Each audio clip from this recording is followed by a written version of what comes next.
ನಡು ರಸ್ತೆಯಲ್ಲಿ ಲಾಕ್ ಆದ ಸಿಮೆಂಟ್ ಮಿಕ್ಸ್ ಮಾಡು ಲಾರಿ. ಮಧ್ಯಾಹ್ನ 2 ಗಂಟೆಯಿಂದ ನಿಂತಲ್ಲೇ ನಿಂತ ಲಾರಿ. ಹೈಟ್ ರೆಸ್ಟ್ರಿಕ್ಷನ್ ಬ್ಯಾರಿಯರ್ ಎತ್ತರ ನಿರ್ಬಂಧ ತಡೆಗೋಡೆ ಬಳಿ ಲಾರಿ ಲಾಕ್ ಆಗಿದೆ.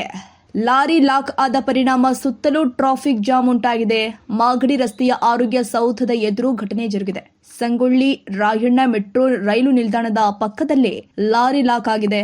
ಎತ್ತರದ ವಾಹನಗಳಿಗೆ ನಿಷೇಧ ಇದ್ರೂ ಕೂಡ ಸಂಚಾರಿ ಪೊಲೀಸರ ಕಣ್ತಪ್ಪಿಸಿದ್ದ ಲಾರಿ ಚಾಲಕ. 3.5 ಮೀಟರ್ ಎತ್ತರದ ವಾಹನಗಳಿಗೆ ಪ್ರವೇಶ ನಿಷೇಧ ಮಾಡಲಾಗಿತ್ತು. ಹೈಟ್ ರೆಸ್ಟ್ರಿಕ್ಷನ್ ಬ್ಯಾರಿಯರ್ ಎತ್ತರ ನಿರ್ಬಂಧ ತಡೆಗೋಡೆ ಬಳಿ ಬರ್ತಾ ಇದ್ದಂತೆಯೇ ಲಾರಿ ಲಾಕ್ ಆಗಿದೆ. ವಾಹನ ಎತ್ತರ ನಿಯಂತ್ರಣ ತಡೆಗೋಡೆ ಇದ್ರೂ ಕೂಡ ಚಾಲನೆ ಮಾಡಲಾಗಿತ್ತು. ಇದೀಗ ಹಿಂದಕ್ಕೆ ಮುಂದಕ್ಕೆ ಹೋಗಲು ಸಾಧ್ಯವಾಗದೆ ಪರದಾಟ ನಡೆಸಲಾಗ್ತಾ ಇದೆ. ಸದ್ಯ ಟ್ರಾಫಿಕ್ ಜಾಮ್ ಆಗದಂತೆ ಸಂಚಾರಿ ಪೊಲೀಸರು ಕೂಡ ಹರಸಾಹಸ ಮಾಡ್ತಾ ಇದ್ದಾರೆ.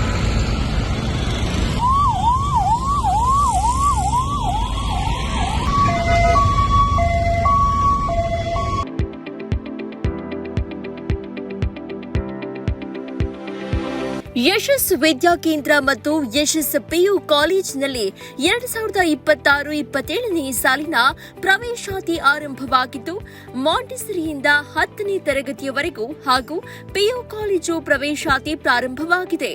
ನಮ್ಮಲ್ಲಿ ಸೈನ್ಸ್, ಕಾಮರ್ಸ್ ಕೋರ್ಸ್ಗಳು ಲಭ್ಯವಿದ್ದು, ಸೈನ್ಸ್ನಲ್ಲಿ ಪಿಸಿಎಂಬಿ ಹಾಗೂ ಪಿಸಿಎಂಸಿ ಕೋರ್ಸ್ಗಳಿದ್ದು, ಕಾಮರ್ಸ್ನಲ್ಲಿ ಸಿಬಿಎ ಹಾಗೂ ಎಸ್ಎಬಿಎ ಕೋರ್ಸ್ಗಳಿವೆ. ಕೆಲವೇ ಸೀಟ್ಗಳು ಮಾತ್ರ ಲಭ್ಯವಿದ್ದು, ಅತ್ಯಾಧುನಿಕ ಶಿಕ್ಷಣ, ಉತ್ತಮ ಶಿಕ್ಷಕರು ಇದ್ದು 100ಕ್ಕೆ 100ರಷ್ಟು ಫಲಿತಾಂಶ ನೀಡಲಾಗ್ತಾ ಇದೆ. ಮಕ್ಕಳನ್ನ ಕರೆದುಕೊಂಡು ಬರಲು ಶಾಲಾ ವಾಹನ ವ್ಯವಸ್ಥೆ ಕೂಡ ಲಭ್ಯವಿದೆ. ಒಮ್ಮೆ ಭೇಟಿ ನೀಡಿ.